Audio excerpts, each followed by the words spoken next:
어느 날의 조용한 뚝섬역, 글로벌 스페셜티 커피 브랜드 블루보틀 1호점이 문을 열었습니다. 강남도, 홍대도 아닌 뚝섬이라니. 많은 사람들이 깜짝 놀랐죠.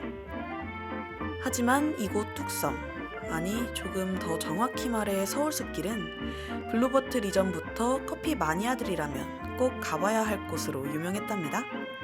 어르신들에겐 유원지 혹은 경마장, 그리고 장마철 한강이 범람하면 깊이 잠기던 지역 정도로 기억되던 뚝섬은 언제부터 커피의 메카가 된 걸까요? 궁금증을 풀어보기 위해 오늘은 스페셜티 커피 전문점들이 줄지어 들어선 뚝섬의 골목길을 걸어보기로 했습니다. 제가 가장 먼저 찾은 곳은 이 길이 지금의 서울숲길이 아닐 때부터 존재해온 뚝섬 커피 열풍의 시작점이라고 할 수 있는 메쉬커피입니다. 사장님은 좋은 사람들과 좋은 커피를 나눠 마시는 동네 사랑방 같은 커피 전문점을 꿈꾸며 이곳을 택했다고요. 동쪽이 사실 커피 약간 불모지 같은 느낌이 있었어요.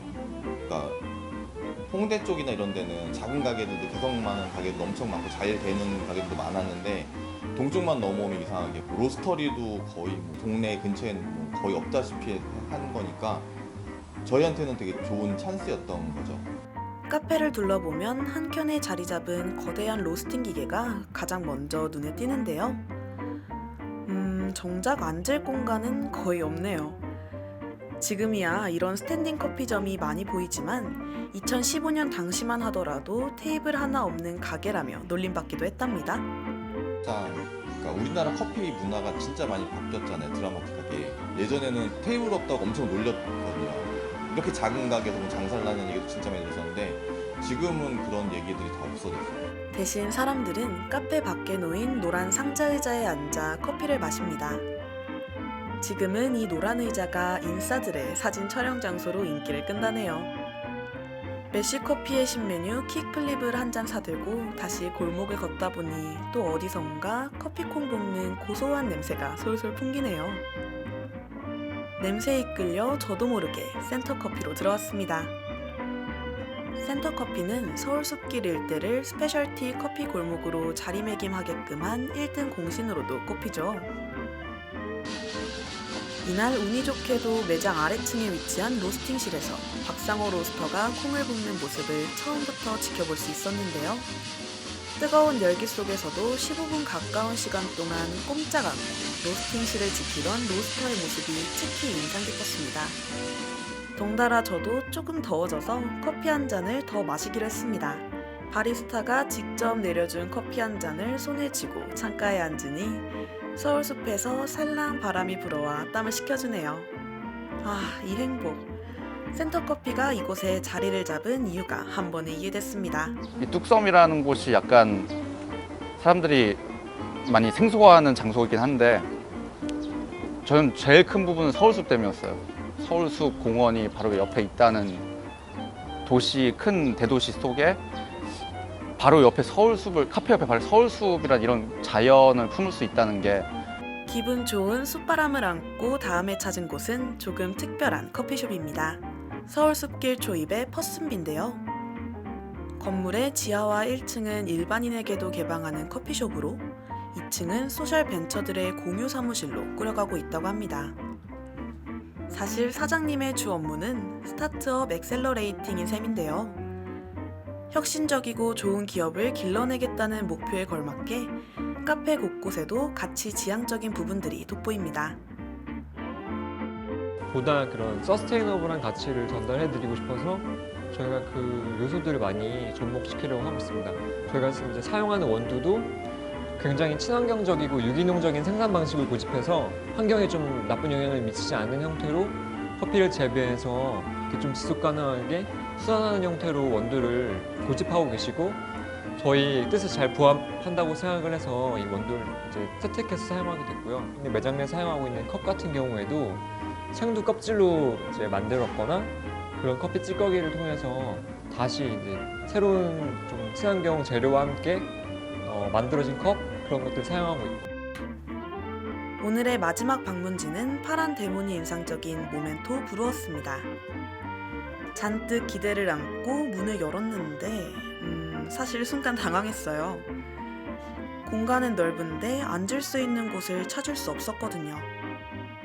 알고 보니 이곳은 호주의 유명 커피 브랜드인 마켓레인을 수입해 판매하는 곳으로 카페라기보단 쇼룸에 좀 더 가까운 공간이었답니다. 근데 이제 저희는 커피를 소개하는 게 주 목적이고 사람들이랑 얘기를 하고 싶고 어떤 사람이 왔는지 그 사람을 좀 알고 싶고 테이블이 있어버리면 이제 커피 주고 그 사람들이 테이블에 가서 앉으면 이 테이블에 오지 않으면 이제 사람들이랑 대화를 할 수 없잖아요. 이제 뭐 어떤 일 하시는지 물어보고 오늘 뭘 먹었는지도 물어보고 친구가 되는 게 이제 좋아서 저도 친구가 되어보기 위해 커피를 내려주는 바리스타 앞에 섰습니다.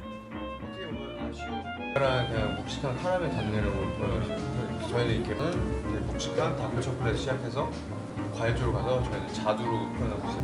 그래서 조금 식어가면서 꿀의 단맛으로 조금 약간 톤이 올라가고 그래서 아예 식었을 때는 보여주는 네, 성수동이라는 지역이 서울에서 좀 거의 유일하게 좀 서로 상생하는 그런 동네라고 하더라고요. 그래서 들이 서로 리스펙하는 공간이라고 여기가.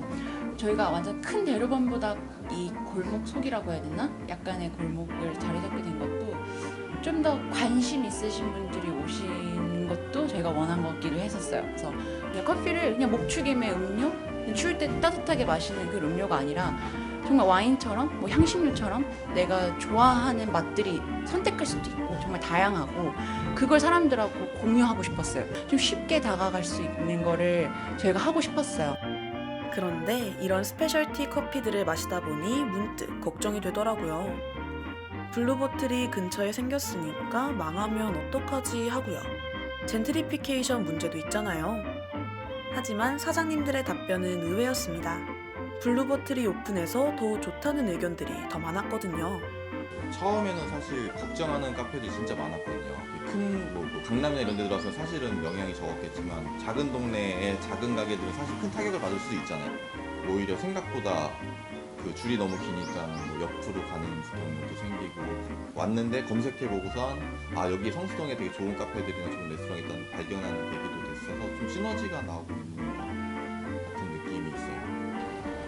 막 너네 여기 센터 커피 모든 손님들 뺏기는 거 아니냐 막 이런 거 막 걱정하셨는데 저는 솔직히 그런 걱정이 하나도 안 됐어요. 왜냐면 블루바틀도 어쨌든 스페셜티 커피 회사고 그리고 좋은 커피를 마시기 위해서는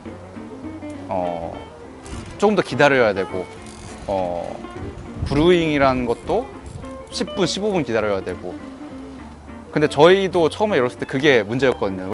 언제 나와요? 언제 왜 빨리 안 주세요? 이런 게 굉장히 요구를 많이 하는데 근데 블루바틀 경우에는 이게 많은 사람들이 어쨌든 방문을 할 거잖아요. 할 거고 그걸 보고 아 이게 스페셜티 커피라는 게 이런 문화구나를 조금 더 빨리 확산시키는 역할을 하지 않을까.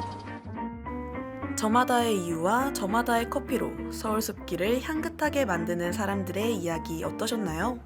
울창한 숲 건너편 날카로운 새소리와 경쾌한 망치 소리가 엇갈리는 골목 그리고 그 사이에 들어선 예술가들의 작업실과 카페들을 오래도록 만날 수 있길 바라봅니다. 그나저나 저는 오늘 커피를 너무 많이 마셔서 잘 잘 수 있을지 좀 걱정되네요. 그럼 다음 산책도 함께해요.